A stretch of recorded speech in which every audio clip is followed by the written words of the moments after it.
And thanks for tuning in. It is September 1st, 2021, already into September. I am Sky Walker, and welcome to Radio Memories.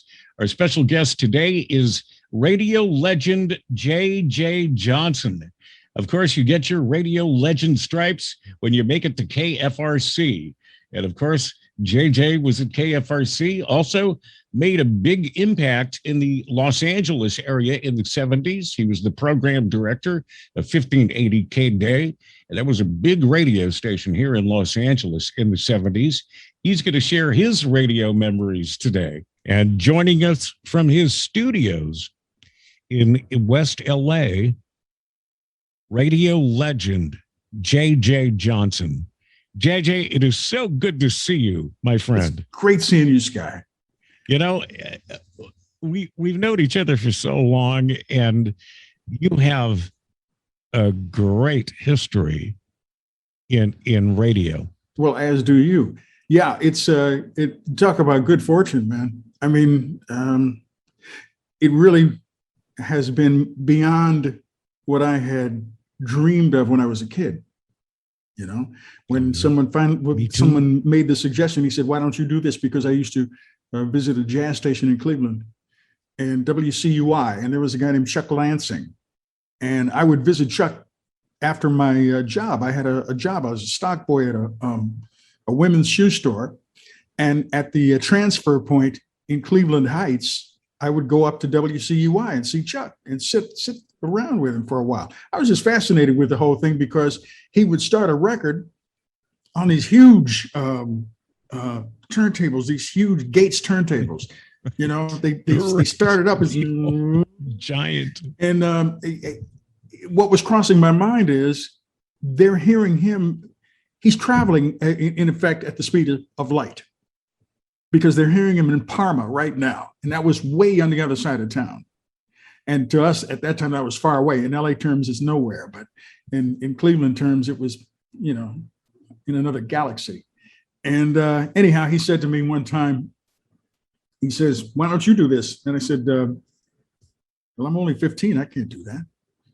He says, "Why not?" I said, "Because I'm only 15. He says, "Well, do you have a Social Security card?" I said, "Yeah." He said, "Then you can do this." Bing. And that's what started it. Just like that. But what I was thinking at that time was I was thinking in terms of Cleveland. And that was it, because that was really my universe. And I would not have dared to imagine the things that followed just over the next few years, you know, because it was awesome. So where do you go from there? You take your accumulated skills. You mean from where I started? Yeah. Oh, okay. Well, we sent my audition tape because what he did was they didn't have a production studio. And what the jocks would record spots on another channel while they were on the air. And but in order to do what Chuck suggested, let's make an audition tape for you. We had to wait until 1 a.m. one night. And he walked me through it. And of course, being in front of that setup was a lot different from watching him do it. And it sucked, I'm sure. I haven't heard it in 50 years, but I'm sure it was really the pits. And we sent it to his program director at CUI, and then we sent one to the sister station, WJMO, which was an R&B station in Cleveland. And got a no in both places. That didn't bother me. I grew up in theater. So auditions are what they are, and you don't always get the audition, and you don't, you know, tuck your tail between your legs and ride off into the sunset, you know, and say, you know, woe is me. You don't do that. You get up and go at it again. That's right. So the you next dust yourself thing, off and you get right back up. And you get right back up. Well, there was a guy on the radio named Mike Payne who, well, we became lifelong friends. But at that time, he was one of the local radio stars. Mike knew everybody, man. Mike knew the mayors. He knew half of the high school principals in the city. He knew Martin Luther King. I mean, he knew everybody. And he knew, you know, the whole Motown stable. He knew everybody. and he was an extraordinarily talented man. A couple of our friends knew him, as a matter of fact, your friends and mine. But Mike, we used to listen to Mike every day after school. And then he showed up at my school one day, and he's in this swirl of students, right? Just wherever he went, he's surrounded by these students. And I thought that was cool. And he had these disc jockey clothes on, you know. It was a disc jockey outfit and for the 60s. And then the next thing was it became summer of 1966. Now, I made my first tape early that year. And when I was still 15, I turned 16 in July. Anyhow, I made my audition tape and didn't know what to do. And I'm at home and I'm listening to the radio, and Mike is on the air and he says something to the effect of, if there's any way I can help you, just give me a call. I don't remember how he said it. He said it hipper than that. But I called him immediately and said, hey, my name is Orvie. My middle name is Orville. I said, my name is Orvie and I want to be on the radio. And he said, okay, well, come on down. So I came down 2 days later, and he gave me a tour of the station. And it was really nice, man. For the 1966, it was state of the art. You know, it wasn't terribly fancy, but it was really, really nice. I mean, even in memory. So he showed me around and took me to the various studios and blah, blah, blah, blah, blah. And then he said, listen, I got a basketball game. He's going to go join some friends for a basketball game. Can I give you a ride? So I had him give me a ride to, take me to a more convenient place to catch the bus home. And he had my number, and I'm thinking he's going to call. Well, 3 months passed, no call. I called him back and I said, hey, man, this is Orvie. I'm serious. And he said, okay, well, come on down. And that was it.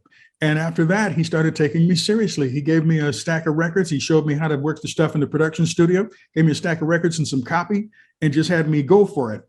And the first lesson in radio, after I did that first little audition, I guess you could call it, was it's W.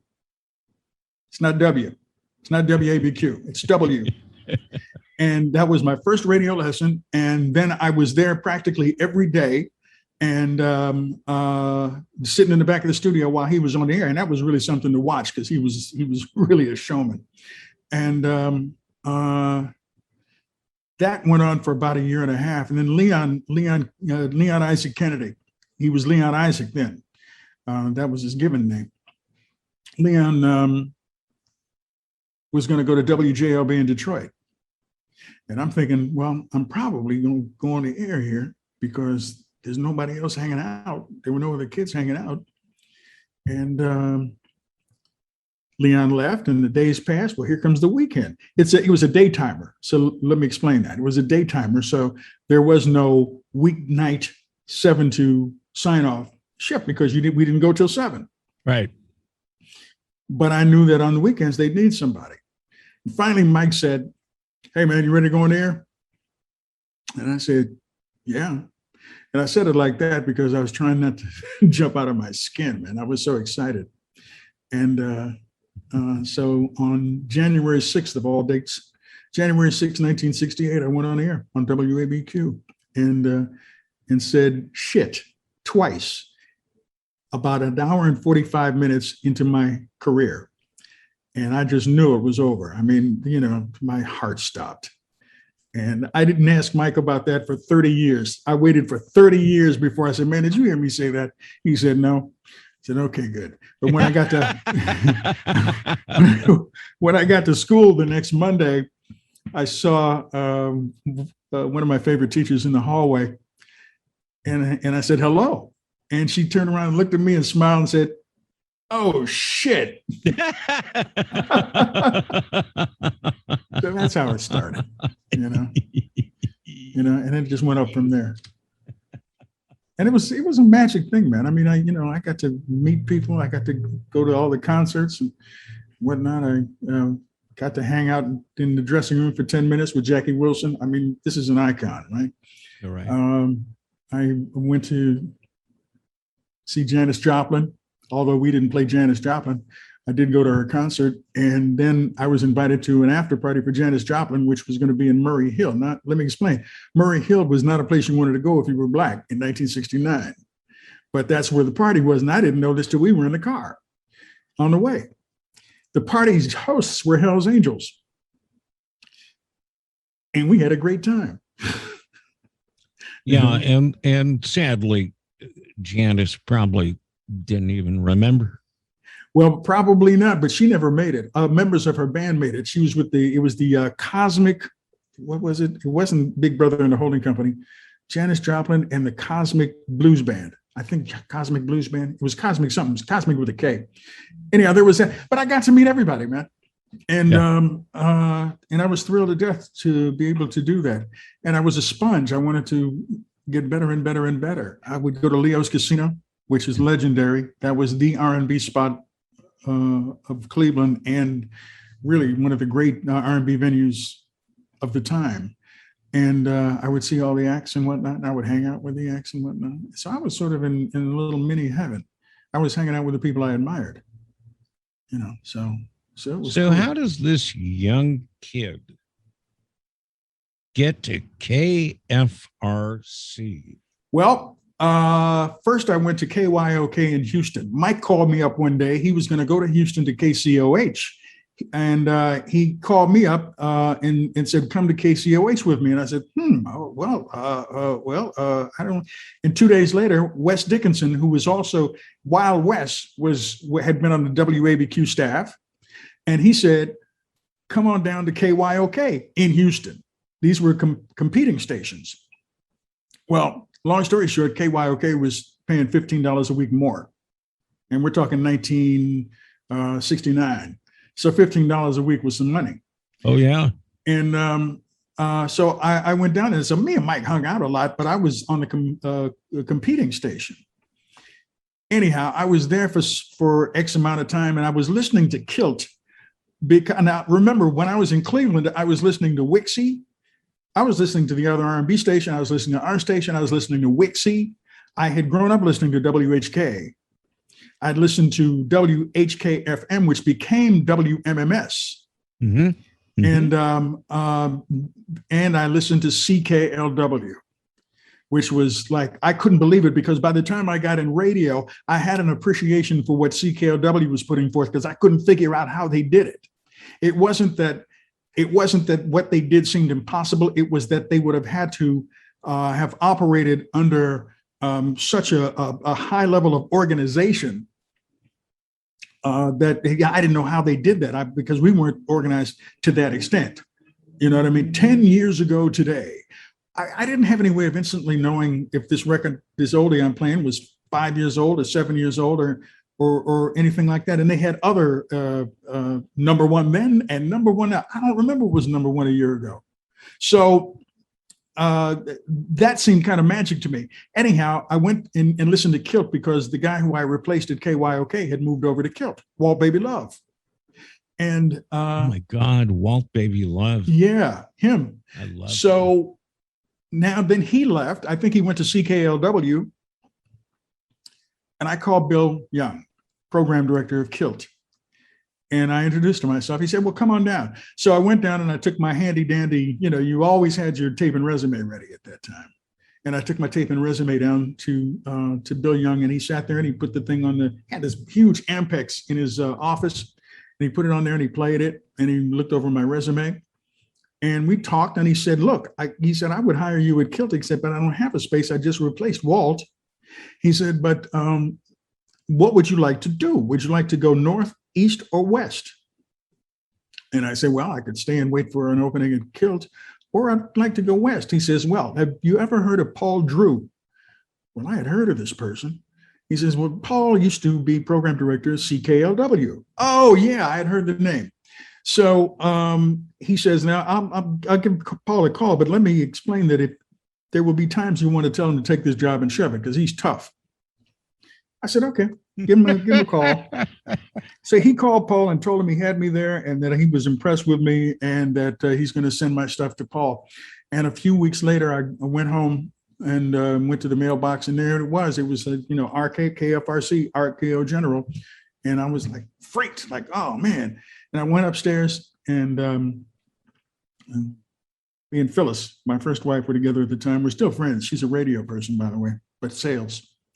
Opened it up, and he was like a freakazoid type of thing when you just got that, oh my God, KFRC. Listen, he was telling me I wasn't ready, but keep the tapes coming, and that was good for me. I was thinking, well, that's fine. I can do that.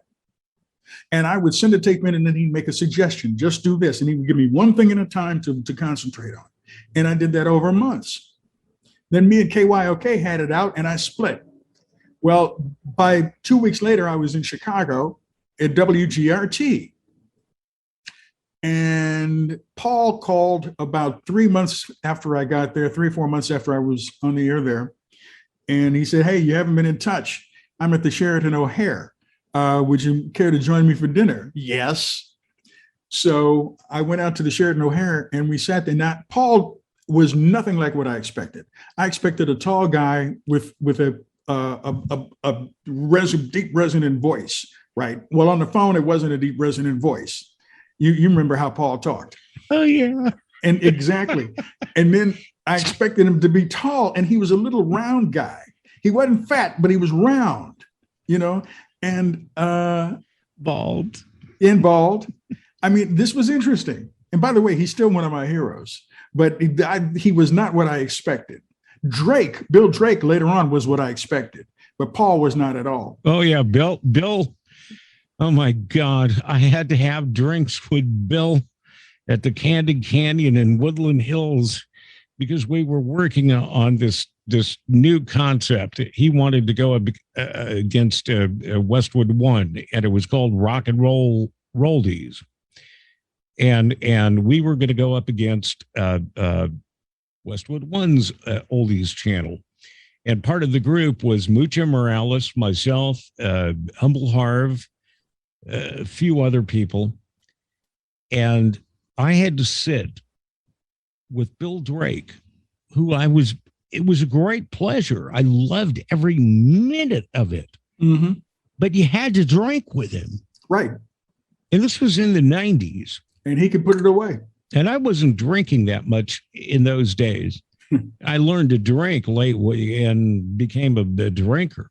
But oh my God. I know. He would make you drink. Well, he would make you drink. I had to drive him to the Clarion where he was staying. But it was interesting to get to know Bill Drake. Oh, yeah. Yeah. And let me tell you, this is one of the things I meant when I said that things went way beyond my expectations, because I knew Bill Drake as that top of the hour voice. Ladies and gentlemen, the beat goes on, right?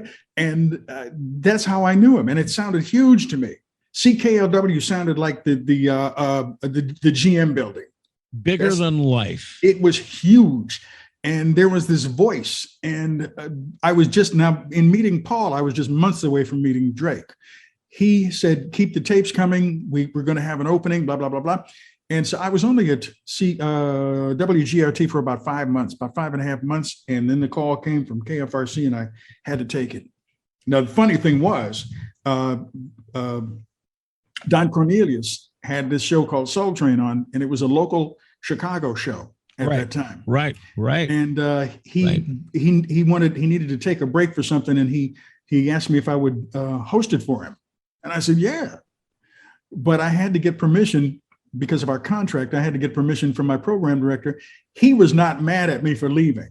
He was a little disappointed, but he wasn't mad at me. But Mr. Atlas, who owned the station, he was put out with me for only being there for that short period of time, and he squashed it. He wouldn't let me do it. Now, I'm not mad at him because I really don't blame him. So you didn't get to host? No, I didn't get to host it because it flew in the face of the contract with the station, which he could have said okay, but he decided not to. So that's cool. But I thereafter went to KFRC in San Francisco. And what just crossed my mind as I said that was, I remember coming through Yerba Buena Island, which is right in the middle of the bay.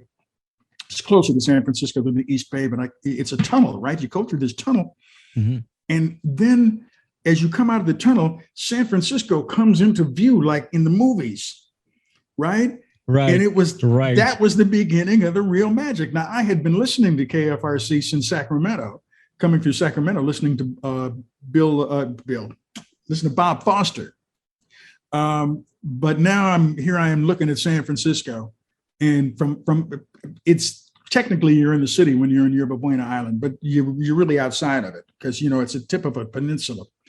So went there, checked into the hotel. Next morning, I just took a walk. I take a walk no matter where I am in the morning, and I went and I just looked at the station, went back, hung out, and went in Monday morning.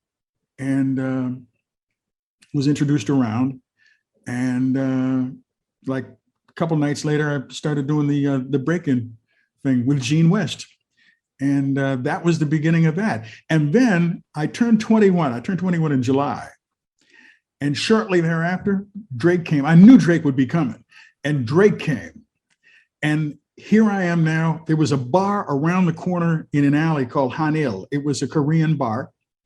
And it's where everybody hung out. You didn't see any Koreans in there except the people who owned the place.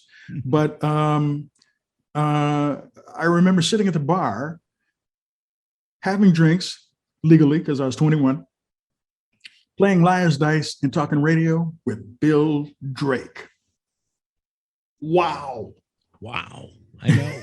You know what I mean? I know. And that's what I mean, because a few years earlier in Cleveland, I wouldn't have dreamed of that. I wouldn't have dared to dream of that. Me either. Yes. I'm with you. I'm with you. So there that was. And I'll tell you something. To this day, those who live outside of our sphere, our radio sphere, particularly guys our age who were there when we were kids, they don't get it when we say, man, I tell people, I say, it did not get bigger or better than KFRC in San Francisco. Now, you could do the equivalent in some places. You could be on KHJ in LA. You could be on WLS in Chicago, WABC in New York. But it didn't get bigger than KFRC in San Francisco. No such thing. KFRC always had more freedom, always had more flexibility, and always had more fun than KHJ. KHJ always was more rigid. And because they had this very structured, however, there were some disc jockeys that would get away with murder. The real Don Steele would get away with murder. Right. Don Cox on the radio would get away with murder because he was so fucked up that he would forget that he was actually giving away the answer before the listener would call in.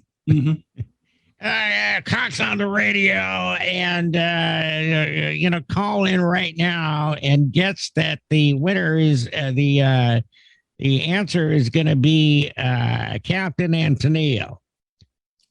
You just gave away the fucking answer. Wow. So there were some fun elements to KHJ. Well, let me tell you something. Compared to anything that I had experienced before, working with Paul Drew was about as tight as it got. And, you know what I mean? And in the discipline that was necessary, you only had to answer to one person. There was one boogeyman, and that was Paul. And he was the kind who would call you up, and he would not call you up if you stepped on a vocal, which you would rarely do, and you felt pretty stupid when you did it. And he knew you did it. So we're all human, Exactly. I know you always feel bad after that, but right. We're all you human. missed it. You missed it, and you didn't. That was not necessary. But at any rate, what he would get you on was that thing that you should have known that you didn't, because you didn't absorb the memo properly. So he would call you up about something. He says, did you read the memo? Yeah. Well, I suggest you go back and read it again. Okay. So as soon as you put on your next song, you go back and read that memo. And you go back and read the memo, and then you notice that on page 3, on paragraph 2, it said specifically, do such and such and da da da da da da da da da. And you go, oh, shit. He's right.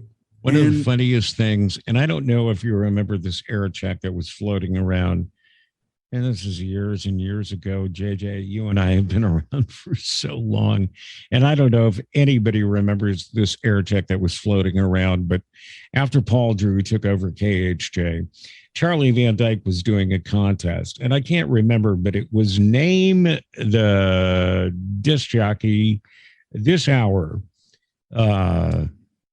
And we were in those days, we were putting people on the air live. Mm-hmm. So Charlie Van Dyke in the morning, he says, KHJ with Charlie Van Dyke. And coming up this hour, we have Bob Evans, who makes wonderful mashed potatoes. And Bob, who is your guest this hour for the KHJ Mystery Disc Jockey? And the answer was Paul Drew for killing KHJ. Oh, God. Oh. You can actually hear Van Dyke potting, as the last words of KHJ, for killing KHJ. It almost fades out as the J. And Van Dyke pulls it together very quickly and says, that's not quite right, man, but coming up, another chance next hour, and rolls right into a jingle, and it goes 93 KHJ into a record. Right. Right. And that air check rolled around for years in the 70s. I missed that one. The KHJ air check I recall was Robert W. Morgan's Last Day on KHJ. That rolled around for quite a while too. I don't know if you ever heard it. It was a great morning show. Which one? He always did great morning shows. His last day on K, he was going to Chicago. Oh, before he left to WIND? Yes. Yeah. Before he went there, it was his last day. Oh, and that particular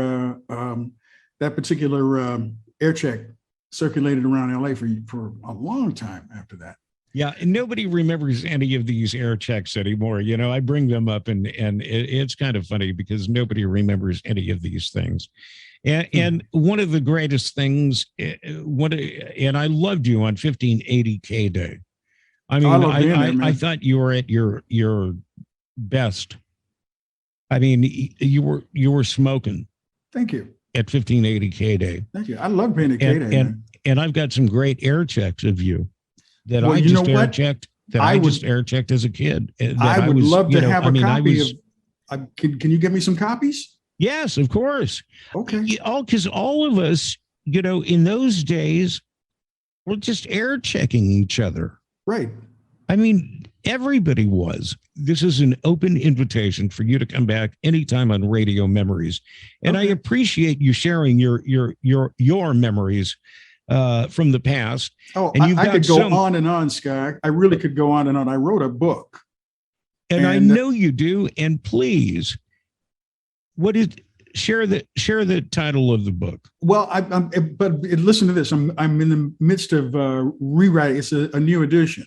It'll be essentially the same book, but it'll be slightly expanded, and making a few improvements. I mean, for example, the march of the commas has got to go away, and there's little technical things I'm doing to make it a better book. But it's called Air Check: Life in Music Radio, and it's not about KDAY and it's not about KFRC. It's just my journey through this thing, and it's very subjective. It's what I've seen and experienced, and it's full of various things. It's the people that I worked around, the people I knew, some celebrities. I got 2 parts in it called Rants and Observations, and it's just me sort of riffing on this, that, and the other. Because what I was attempting to do was give a reader a feel for how it was, and I think I succeeded at that.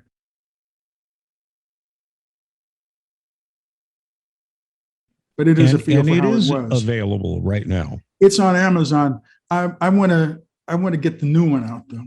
And so now that I've mentioned it, now I got to ramp up my work on it and get this thing done. Got to get a new cover, blah, blah, blah, blah. And see what we can do about even this. before it's out, I'd like to get you back on the show. Okay. Because I know you have so many more, and I want to play some clips. I actually have some 1580 KDAY clips that I want to play. I'm ready, man. And you've been such a big part of Los Angeles radio. Well, thank you. And I've known you for so long. So I'm glad we get together. And because even though we've known each other for a long time, you and I never really connected. And it's nice to connect now. Yeah. It's really nice to connect because I think we've only really connected at funerals. Well, funerals and martinis. Yes. That was, that was the place, and I'm still in touch with, the Marinos, the Marino kids. Oh, is that right? Yeah. They're not kids anymore. They're a long way from kids, I would imagine, but neither I'm still in we. touch with Shiro and his sister. And now I'm blanking on her name. She's going to kill me. Rosanna. Anyhow. So they're and it was that and funerals. So seeing you, even though I'm seeing you on the screen, we can get together and do some lunch or something. I hope so. Soon. Radio legend JJ Johnson. So good to talk to you. And until we meet again, and I appreciate you sharing your radio memories, and we're going to do this soon. Okay. That's fine. And thank you, Dave. All right. Take care of yourself. JJ Johnson, one of my favorite people, and I'm glad we got to talk. And JJ, lunch is on me, so we've got to connect. We've got to get together so we get to talk one-on-one. He's got so many great stories, and we've got to have him back on because we've got to get the 1580 KDAY stuff because there's so much. And he's got a long career to talk about. So I'm hoping we get JJ Johnson back on Radio Memories very, very soon. And thank you for being a guest, JJ. Coming up next week, another very special guest. Could it be The Shadow? I guess we'll all have to find out together. Have a great weekend. I'm Sky Walker. And until next Wednesday, for more Radio Memories.